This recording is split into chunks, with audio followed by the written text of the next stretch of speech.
Les félicitations du président Tebboune au Fennec, l'équipe nationale de foot, après un succès récent.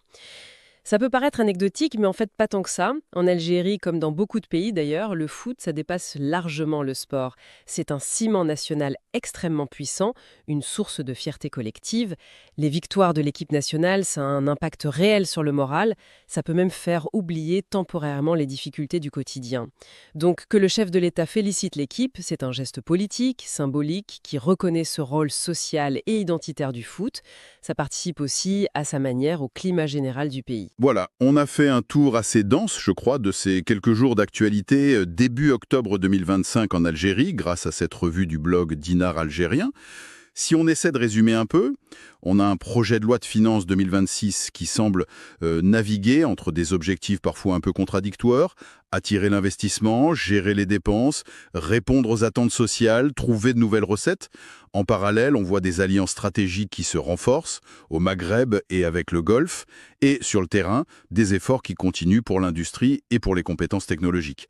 Alors, quelle image globale on retient de tout ça? L'image d'un pays qui est en plein mouvement, traversé par beaucoup de dynamiques différentes. Il y a clairement une volonté de réformer, de moderniser l'économie, d'attirer l'investissement, de préparer l'avenir numérique.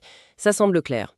Mais tout ça, ça se fait dans un contexte de contraintes budgétaires, d'attentes sociales fortes, ce qui oblige à faire des choix, des arbitrages complexes, parfois contradictoires en apparence, comme on l'a vu dans le PLF.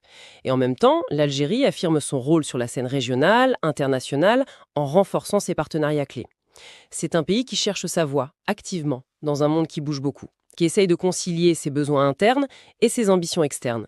Ces quelques articles, même s'ils sont un peu épars, nous donnent des aperçus assez révélateurs de cette complexité, de ce mouvement. Et pour terminer, peut-être une question qui reste en suspens.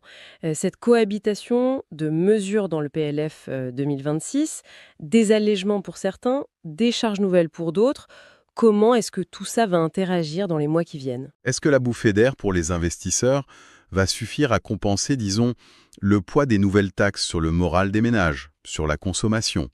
Ou est-ce qu'on met en place des logiques différentes qui pourraient créer des tensions ou des effets qu'on n'attend pas? Quelle sera la résultante de ces forces qui semblent parfois tirer dans des directions opposées? C'est sans doute une des grandes questions à suivre pour comprendre l'évolution de l'Algérie dans un futur proche.